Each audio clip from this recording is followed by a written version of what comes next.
And to talk about this, we have with us Mr. Amol Arora, Vice Chairman and Managing Director, Shemrock and Shemford Group of Schools. Amol Arora is the Vice Chairman and Managing Director of Shemrock and Shemford Group of Schools and member of the Managing Committee, DPS Pinjore. He was nominated as the Chairman of the 2006 Conference of Independent Schools of India. He has also been awarded the Young Entrepreneur of the Year 2006 by the Governor of Delhi. Please put your hands together for Amol Arora, please. A very good afternoon, everybody. The topic that I was assigned was maintaining quality while experiencing growth. So I'll give you a little background about what context I'll be speaking about. We are a group of preschools. We started around 22 years back in 1989. We grew with one school, and when people ask me what was your strategic plan when you started, there was no strategic plan. It was just, let's get 40, 50 children, let's make this preschool work. We started a second preschool after a year when we saw the enrollments were filling up. Then people started coming to us, hame bhi khulwa do school. So there was no concept of franchising as a word, but hame bhi khulwa do was the kind of question we would get. And we also realized that after two schools, if we want to keep growing, we cannot be present everywhere. So we like this model of a franchising where an entrepreneur would invest the money and we would come in with the best practices, know-how, and I'm sure all of you know what franchising is all about. So we started franchising in 1992. We were perhaps, I think, one of the first school chains to franchise across the world. And we started growing again through word of mouth. We did not have the resources to advertise. No private equity money came in at that point of time. So it was a slow and steady growth. Then around 10 years back, we started growing outside the Delhi and NCR capital region. And when we grew outside the Delhi and NCR region, a lot of parents started coming to us and why don't you keep adding your classes? Why don't you make this a senior secondary school? We love this system. Our elder child went to Shemrock. He's gone to the local convent school. We feel he hasn't learned anything since then. Every school starts like this. You start small, you can keep growing. So we were not too keen on doing this. We thought, there's so much to do in the preschool sector. For example, it was Father's Day this Sunday. How are we going to celebrate Father's Day? So many activities, the school has to be designed, all instructions have to be given to each of the branches. So we were not too keen on extending our services. But then the pressure was really immense. We saw there was a definite pressure. Our franchisees told us, sir, if we don't enter the K-12 segment, we might have to take a franchise of somebody else and we would rather be with you. So when this demand was coming from franchisees, from parents, we said, okay, let's do it. And we started the K-12 market in India. There are school chains, but again, there's no sharing of best practices. Each school, even if it's under a single brand, would be running the school the way the principal thought. So there was a thought best. So there was no standardization of curriculum systems, and that's where we thought a model for Shemford, there was different market where we would do the planning at the head office and the best practices would be shared between all our branches. And that's when we launched our K-12 brand called Shemford. This was just 3 years back. We launched our Shemford brand. So those of you from Delhi would know Shemrock, I'm sure. We have 52 schools, preschools in Delhi, but Shemford is a new name for us.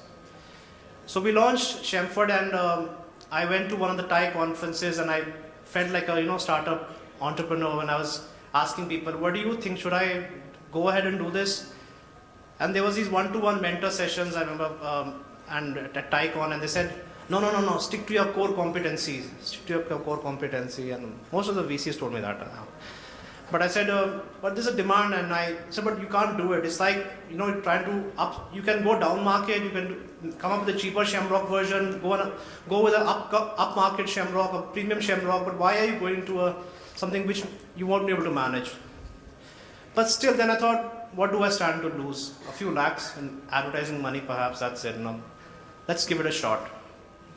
So in 3 years back, we launched with 2 Shemfords. And the biggest question that I got was that you don't have a model Shemford school. So how are you going to franchise? Who's going to take your franchise if you don't have a model school? What are you franchising? You're franchising thin air. So that's when I thought, okay, let's raise some private equity money and, set up a K-12 school in Delhi. But 2 or 3 things happened then. And those 2 locations were in very C-class cities in India, so nothing to be proud of, nothing that I could showcase. So while I was in discussion with some investors, franchising kept happening. And why did it happen? Because the first 2 came basically, I said, I have these preschools, and why don't you talk to my franchisees and see if we give you support or not? And do we deliver on our promises or not?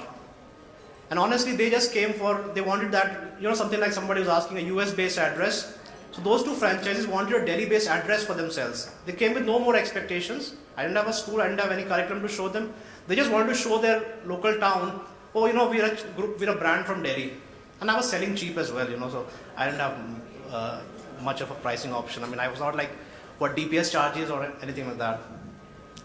So we had 2 schools, and I started talking to private equity guys that if I want to be a major player, I need to have a real model school. So on the other hand, franchising, I started signing up some more franchises as well. On the other hand, I realized that if I set up a K-12 school and I want to compete with the best schools in Delhi, set up that brand where my brand is a top-notch school in Delhi, it will take me at least 5-6 years. I didn't want to wait that long to start franchising. So, and then, when you worked as independently for 20 years, it's not easy to think of working with a partner. You have a certain way that you've been working with. And then when you look at the term sheets, I did get the term sheets as well. They had these drag along clauses that they can force you to sell, and everything scared me really. I thought, let's take the other way. We know how to franchise, let's continue franchising. So that's how we grew then. So in 2009, we launched Shemford. We had 100 Shemrock preschools. 2010. So we had 2 Shemfords in the first year. We had 7 in the second year. Last year I had 15. Now I have 32 schools operational. I have 20 more schools, K-12 schools signed up, all without a model Shemford school. So it's something that we could achieve through franchising. And I'll talk about the growth. In terms of presence, Shemrock and Shemford have supported each other because it has to understand the people. Right now, we are in a socialist mindset as well. The minute I talk about profit making in education, it's all like, kind of attitude. Why? If that attitude was not there, we would have had much better school systems in this country. When I go for press conferences, I know the media is going to grill me about profit making in education. They hate it. And it's sad. So this mindset of, as a whole, as a country, amongst the government, about why profit making. See, there's a difference between somebody fleecing somebody because my school is in the middle of city, so I can charge whatever, I can increase my fee by 40%. Of course, you can put controls in place, but so that is why I don't understand how the government's functioning, what the mindset is going to be, and I've stayed away from that. So now setting up a new school requires 40 licenses. 40 licenses. My franchisees do it. I don't do it. I help them, I guide them, this is what you need to do, this is what's going to happen, but I stay away from it. I've stayed away, as I said, from public-private partnerships for that reason as well. The government has certain things, but it is just that I chose to make my model away from this so that I can work in a free environment, I can work in an environment which is more like any business for that matter. And we give quality, nobody's forcing anybody to send the children to our schools, and for that matter, the franchisees can walk away from my franchise if they feel that they're not getting value for our services. So just straight away, but I hope someday the mindset changes amongst people that yes, profit making education is also okay if you're giving quality. I don't, my franchisees have to do it. See, that's the thing about franchising. When I realize that what I do best is that I research very well. I'm constantly thinking. Every time I go to the airport, I first enter the bookstore. Like the Flipkart people know me personally. That's how much I order from them.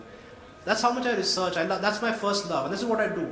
But tell me, talk to a government official, an MCD official, ki board lagana, thoda setting karne ka. I'm bad at that. I get nervous and I'm not. So I realized that what I do best is let me just focus on what I do best. Today I feel it's good that I didn't run my own school. If I had set up my own school, I would have been focused on managing that school, making that school profitable. Now I get up in the morning, my first thing is which school needs a headmistress first? Which school has problems? Which school needs marketing support?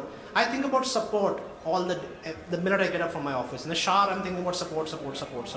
And that's why I've been able to give good support.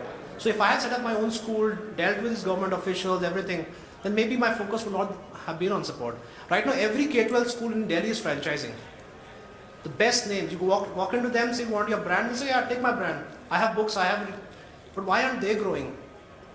We know how much those schools are in demand, but yet they are not growing in franchising. They are my competitor. Every single school in Delhi is my competitor. Yet, look at the rate at which we are growing, because we think of support. So, it's about, you have to understand what you do best. Think about what you would like to do, what you enjoy doing, because that's something that will be extraordinary. And I've focused on that. So I think that's where the whole key lies, that rather than getting into schools, managing transport, maids, all those things, the parents want to meet the chairman because two kids have had a fight, a teacher. So those are things that I don't do very well. I realize that, and I thought, let's just focus on the franchise model. Yeah, okay. I'll just share the question. The question is, how do I see the K-12 market going forward? When I was starting Shemford, people asked me to set up a higher education brand as well and name it Shemfield or something like that, right? But what I realized was that, and you know what the justification was, that the land costs are same, the building costs are same. In an engineering college, the guy is going to pay you 1.2 lakhs. In a school, you're going to charge 700 rupees per month. And that's what the reality is outside Delhi. And same cost of land, same cost of construction. But the problem with K-12, the good thing about K-12, what I like is that the target audience, the children, are not mobile. In higher education, children are very mobile. So today, what has happened is everybody has, in a lot of pockets, people have got so many licenses, they paid and got the licenses, and there's no difference between one college and another. So everyone's competing on the same curriculum, the same system. Somebody's got better land, somebody's got less land. So we've had some Shemfords who've converted, who are made for colleges, and they've now set up a Shemford there. So I asked one of these entrepreneurs, I said, you already have 2 colleges running. Why are you setting up a K-12 school now? He said, sir, let me take you for a ride. I sat with him in his car. He said, sir, engineering college, B.Ed college, medical college, nursing college, this college, that college. And he said, all of the first year when I opened 3 years back, I had so much revenue, all my cost of land and building I recovered. But what happened was everybody did the maths, 100 kids, 1.25 lakhs, excellent, let's also do it. So every third field became a college.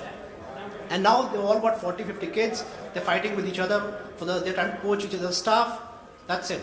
But what the school education gives you is that these children will never, so tomorrow when foreign universities come into India in a big way, it will happen someday, then these children will leave these small DPRC College of Engineering and move to the better brands as well. So these are not very secure businesses. I don't like businesses like that. I do not do hobby classes. I didn't do dance classes. I didn't do, my real estate is vacant in the evening. I don't like businesses which are fads. I like need-based things which will work for generations. That's one thing where I choose what business I'm going to be doing.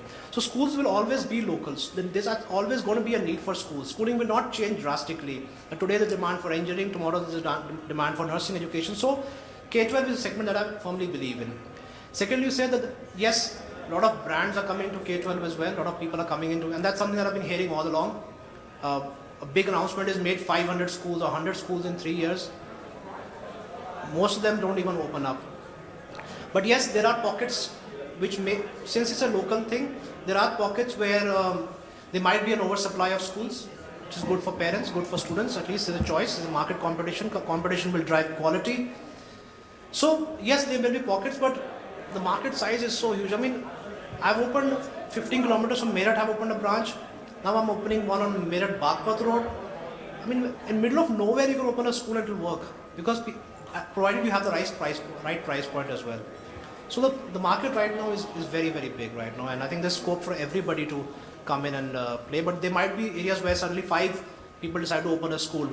Of course, certain pockets will happen where oversupply is going to happen. But right now, I think looking at the way this market is growing, at least everything seems good for me. But yes, there are negative things like the RTE Act, which is saying that 25% children should be given free education. So we questioned them and said, why doesn't Raymond give 25% cloth free of cost? Why don't restaurants give 25% food free of cost? So it's just a political message. So those things are a bit dampening for the industry, but I think still will make it work. Hi Amol, it was a real honor listening to you. Where's the voice Hello. coming? Okay, yeah. Sorry.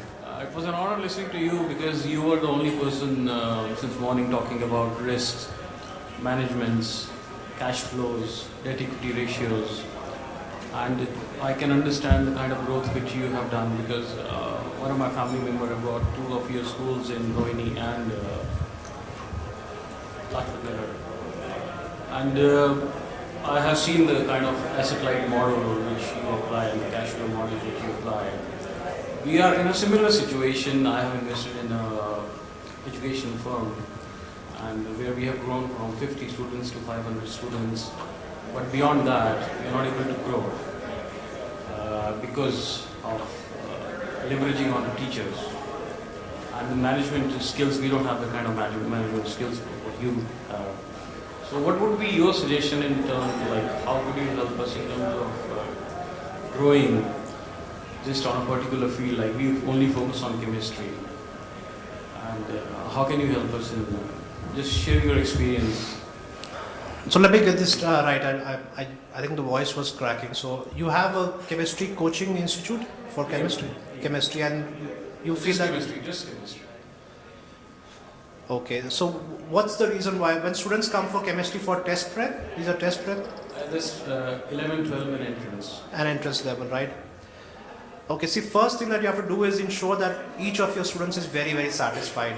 That is for us. That's the easiest way to market ourselves. Now in Delhi, now I think in 52 branches, I have 10,000 children studying in Shemrock.